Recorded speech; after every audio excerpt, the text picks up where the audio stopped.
अभी आप कह रहे थे कि कोई सोचता आप क्रिश्चियन है, कोई सोचता है आप क्या हैं, लेकिन राहुल गांधी ने तो सबको बता दिया ये बढ़ रही हैं।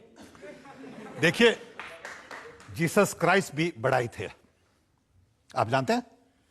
नहीं, ये तो आज मुझे पहली बार पता चल रहा है कि ठीक है, तो क्या फर्क पड़ता है? I am proud to be a son of a carpenter, that's a fact of life. But when I studied computers, technology, my caste got wiped out. I have a new caste. Education is always redefining yourself. So I redefine myself. It's okay.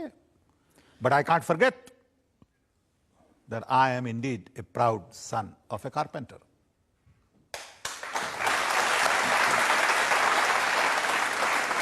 ये 17 दिसंबर 2011, 17 दिसंबर 2011 अकबरपुर में एक public meeting में राहुल गांधी भाषण दे रहे थे।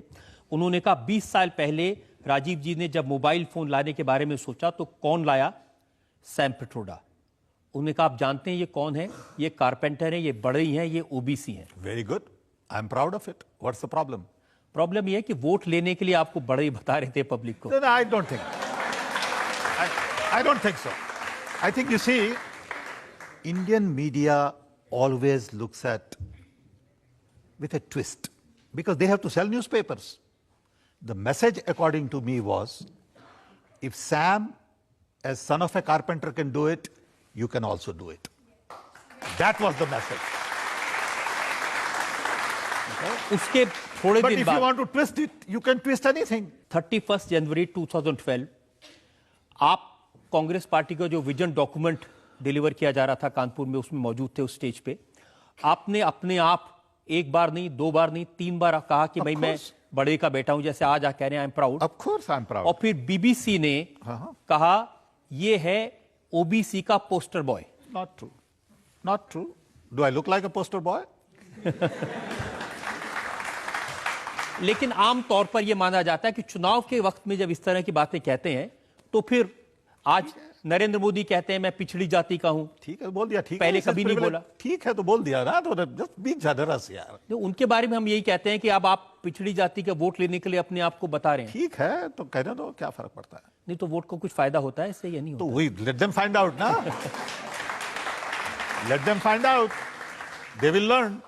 मैंने तो ये भी सुना है कि आपको एक वक्त में राष्ट्रपति बनाए जाने का प्रपोजल आया था, वो भी इसलिए कि किसी हमें तो किसी ने नहीं बताया।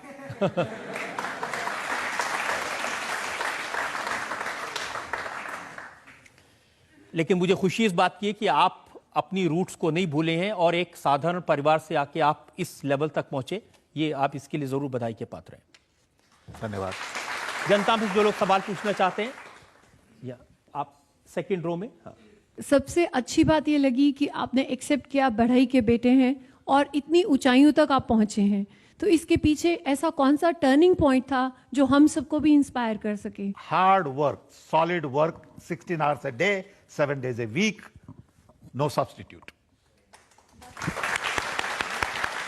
और मेरा दूसरा सवाल ये रहेगा कि जब आप पीएम के सलाहकार हैं तो पीएम को जब आप सलाह देते